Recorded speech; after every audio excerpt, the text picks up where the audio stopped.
Assalamualaikum warahmatullahi wabarakatuh. Selamat siang Bu Erni. Saya Jesse Philip, NIM saya 2101676630. Berikut adalah UAS adat agrarian law saya yang PowerPoint dan video.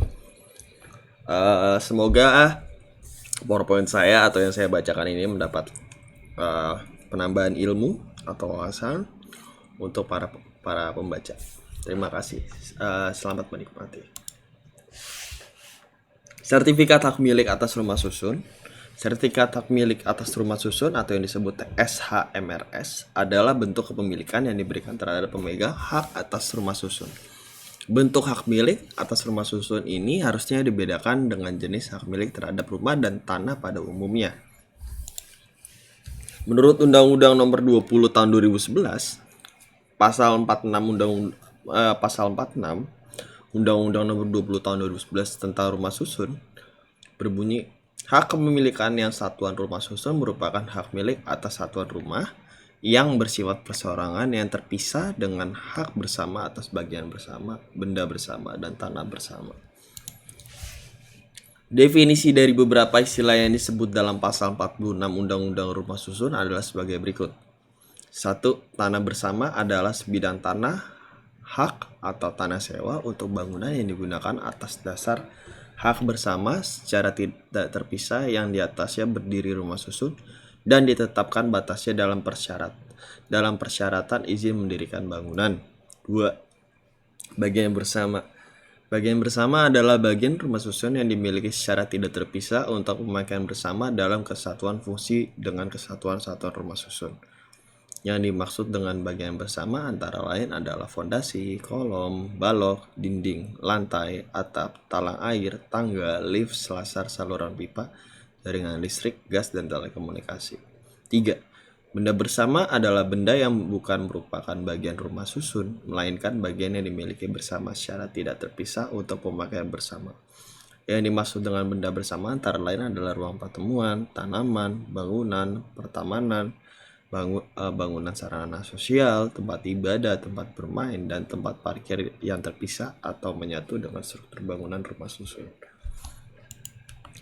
Regulasi rumah susun di Indonesia. Di dalam Undang-Undang Nomor 5 Tahun 1960 tentang Peraturan Dasar-Dasar Pokok Agraria atau UUPA tidak disebutkan secara khusus mengenai rumah susun karena dalam pasal Undang-Undang UUPA berbunyi sebagai berikut. 1. Hak milik, 2 hak guna usaha, 3 hak guna bangunan, 4 hak pakai, 5 hak sewa, 6 hak membuka tanah, 7 hak memungut hasil hutan, 8 hak-hak lain yang tidak termasuk hak-hak tersebut di atas yang akan ditetapkan dengan undang-undang serta hak-hak yang sifatnya sementara sebagai yang disebutkan dalam pasal 53. Hak-hak atas tanah tersebut didasarkan pada pasal 4 ayat 1 UUP yang berbunyi, atas dasar hak menguasai dari negara sebagai yang dimaksud dalam pasal 2 ditentukan adanya macam-macam hak atas permukaan bumi yang disebut tanah yang dapat diberikan kepada yang dan dipunyai oleh orang-orang baik sendiri maupun bersama sama dengan orang lain serta badan-badan hukum. Undang-undang yang mengatur rumah susun. Saat ini Indonesia telah memiliki peraturan perundang-undangan yang mengatur mengenai rumah susun, yaitu Undang-Undang Nomor 16 Tahun 1985 tentang rumah susun. Definisi rumah susun menurut pasal 1 angka 1 adalah bangunan gedung bertingkat yang dibangun dalam suatu lingkungan yang terbagi dalam bagian-bagian yang distrukturkan secara fungsional dalam arah horizontal maupun vertikal dan merupakan satuan-satuan yang masing-masing dapat dimiliki dan digunakan secara terpisah, terutama untuk hunian yang dilengkapi dengan bagian bersama, benda bersama, dan tanah bersama. Asas dan arah pembangunan rumah susun. Arah kebijaksanaan pembangunan rumah susun di Indonesia sebagaimana tercantum dalam Undang-Undang Nomor 16 Tahun 1985 tentang rumah susun berisi tiga unsur pokok, yaitu 1. Konsep tata ruang dan pembangunan perkotaan dengan mendaya gunakan tanah secara optimal dan mewujudkan pemukiman dengan kepadatan penduduk. 2.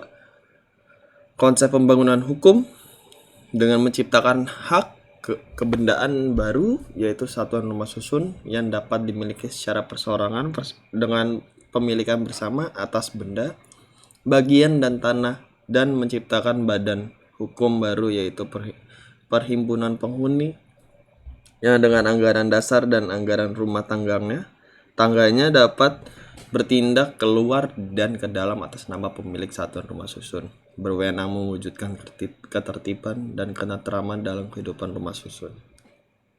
3. Konsep pembangunan ekonomi dan kegiatan usaha dengan dimungkinkannya kredit konstruksi dengan pembenahan hipotek atau fidusia atas tanah beserta gedung yang masih dibangun. Kebijaksanaan umum pembangunan perumahan diarahkan untuk 1. Memenuhi kebutuhan perumahan yang layak dalam lingkungan yang sehat secara adil dan merata, serta mampu mencerminkan kehidupan masyarakat yang berkepribadian Indonesia.